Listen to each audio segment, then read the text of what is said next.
Dream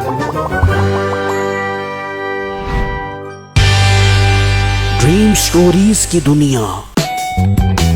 गरीब puncture वाला। एक वक्त की बात है, किसी गांव में एक गरीब पेंचर वाले की दुकान थी। उसकी गरीबी का ये आलम था कि 2 वक्त की रोटी भी मुश्किल से ही पूरी होती थी। उसकी माँ घरों में काम किया करती थी, जबकि बिट्टू पेंचर लगाकर घर का गुजारा किया करता था। एक दिन बिट्टू अपनी दुकान पर उदास बैठा होता है। या अल्लाह, आज कोई ग्राहक नहीं आया मेरी दुकान पर। इस पेंचर ही से तो मेरे घर का गुजारा होता है। अल्लाह, कोई ग्राहक भेज दो ताकि मैं उसका पेंचर लगाकर अपने घर वालों का पेट पाल सकूं। बिट्टू अभी ये बात कर ही रहा होता है कि एक लड़का साइकिल पे जा रहा होता है। बिट्टू उसको देखकर कहता है, भाई आपकी साइकिल में हवा थोड़ी है, आप अपनी साइकिल की हवा बढ़वा लो। ये सुनकर वो साइकिल वाला उतर कर कहता है, अरे भाई, मुझे लग रहा है मेरी साइकिल पंचर हो गई है, आप इसे चेक करो। अरे नहीं भाई, आपकी साइकिल की हवा थोड़ी लग रही है, आप इसमें हवा बढ़वा लोगे तो आपका काम चल जाएगा।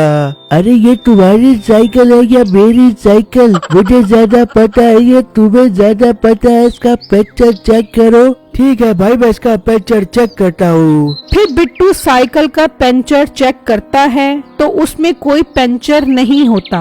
अरे भाई, मैंने कहा था ना इसकी हवा कम है, साइकिल पंचर नहीं है आपकी। आपने ख्वाब मुझसे इतनी मेहनत करवा के मेरा टाइम जाया किया है। अरे भाई, अगर आप चाहते तो मुझे ये भी कह सकते थे कि साइकिल पंचर है, लेकिन आपने ऐसा नहीं किया। आप तो बहुत ईमानदार हो। अरे भाई, बस ईमानदारी से रोजी करके अपने घर वालों का पेट पालता हूँ। अरे भाई, आप इतने मुश्किल वक्त में भी ईमानदारी से काम कर रहे हो, मैं आपको इसका इनाम दूंगा।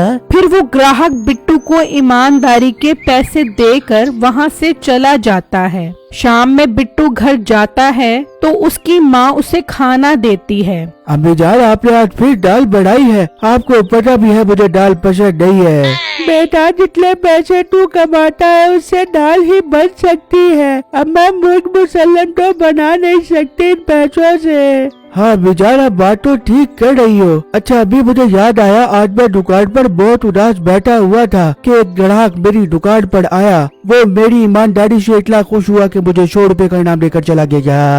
वाह मेरा बेटा, तू इस तरह ईमानदारी से काम कर। बेटा, मुझे अब तेरी बहन की बहुत फिक्र रहने लग गई है। उसकी शादी भी करनी है, लड़के वाले भी इंतजार नहीं कर रहे। अभी आप फिक्र मत करो, सब इंतजाम हो जाएगा।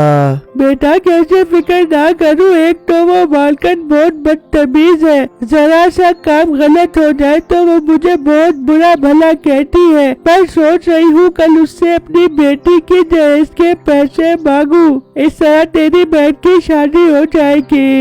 फिर अगले दिन बिट्टू की माँ काम कर रही होती है तो वो अपनी मालकिन को कहती है, मालकिन, मैंने आपसे जरूरी बात करनी है। हाँ बोल, क्या बात करनी है? मालकिन, इस बार मेरी बेटी की शादी है, मुझे उसके दहेज के लिए पैसों की जरूरत है। अगर मेरी थोड़ी सी मदद हो जाए। अम्मा मेरी बात सुनो, तुझे यहाँ काम करते हुए दिन ही कितने हुए जो पैसों का मुतालबा शुरू कर दिया है? नहीं, यहाँ क्या दरख्त लगा हुआ है जो नोट तोड़ तोड़ कर तुझे देते रहे? मालकिन, हम बहुत गरीब लोग हैं, अगर आप मेरी मदद नहीं करोगी तो मेरी बेटी घर बैठी रह जाएगी। अच्छा, चुप कर, ज्यादा मगरमच्छ क्या सुना निकालियो। मैं शाम में अपने बंदे से बात करती हूँ, थोड़ा हौसला कर।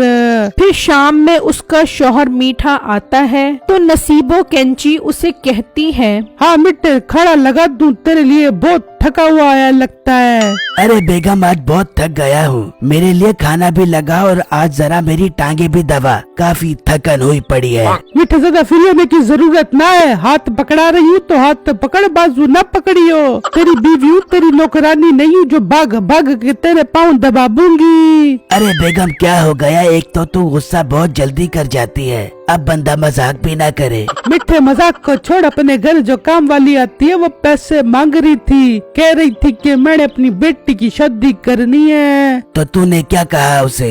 मैंने उससे कहा कि शाम में मेरा बंदा आ जावे तो उसके पूछ कर बता दूंगी। इन गरीबों को काम पर क्या रख लो, ये तो सर पर चढ़ जाते हैं। यहाँ पर हमारी क्या फैक्ट्रियाँ चल रही हैं जो पैसे उठा उठा कर इन्हें देते रहे। चल मिठे कुछ ना हो बे, गरीब की बेटी है, शादी हो जाएगी तो दुआएं देबेगी। अच्छा तू इतना इसरार कर रही है तो मैं कल जाकर उसके बेटे से मिल लेता हूँ। फिर अगले दिन मीठा अपनी गाड़ी में बिट्टू की पंचर वाली दुकान पर जाता है और कहता है, तुम्हारा नाम बिट्टू है ना, जिसकी माँ हमारे घर काम करती है? जी साहब जी, मेरा नाम बिट्टू है। अच्छा तो तुम छोटी मोटी साइकिल वगैरह के पंचर लगाते हो, काफी गरीब मालूम होते हो। जी साहब जी, हम काफी गरीब लोग हैं, मैं काफी मुश्किल से अपने घर का गुजर बसर करता हूँ। हाँ वो तो तुम शक्ल से ही गरीब नजर आ रहे हो। तुम्हारी माँ हमारे घर आई थी और भीख मांग रही थी कि मैंने अपनी बेटी की शादी करनी है, हमें पैसों की बहुत जरूरत है। वो अभी ये बातें कर ही रहे होते हैं कि बिट्टू की बहन आ जाती है।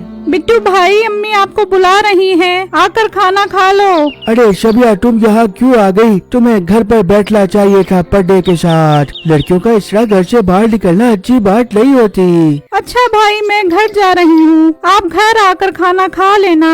ये कहकर वो वहाँ से चली जाती है तो मीठा कहता है, ये तुम्हारी बहन है जिसकी शादी करनी है? जी साहब जी, ये मेरी ही बहन है। बिट्टू तुम फिक्र मत करो, मैं सारे पैसों का बंदोबस्त कर दूंगा, तुम्हें फिक्र करने की कोई जरूरत नहीं है। मैं अभी जाकर तुम्हारी माँ से मिल लेता हूँ। फिर मीठा बिट्टू की माँ से मिलने उसके घर चला जाता है। माँ जी, मुझे मेरी बीवी ने बताया था कि आपको अपनी बेटी की शादी के लिए पैसों की जरूरत है। हाँ बेटा, पैसों की बहुत जरूरत है ताकि मैं अपनी बेटी की शादी कर सकूं। हाँ माँ जी, आपको परेशान होने की कोई जरूरत नहीं है, मैं सारे पैसों का बंदोबस्त कर दूंगा, बस आप एक बार हाँ कर दो। किस बात की बेटा? माँ जी, अपनी बेटी की मुझसे शादी की, मैं उसे बहुत खुश रखूंगा और रानी बनाकर रखा करूंगा।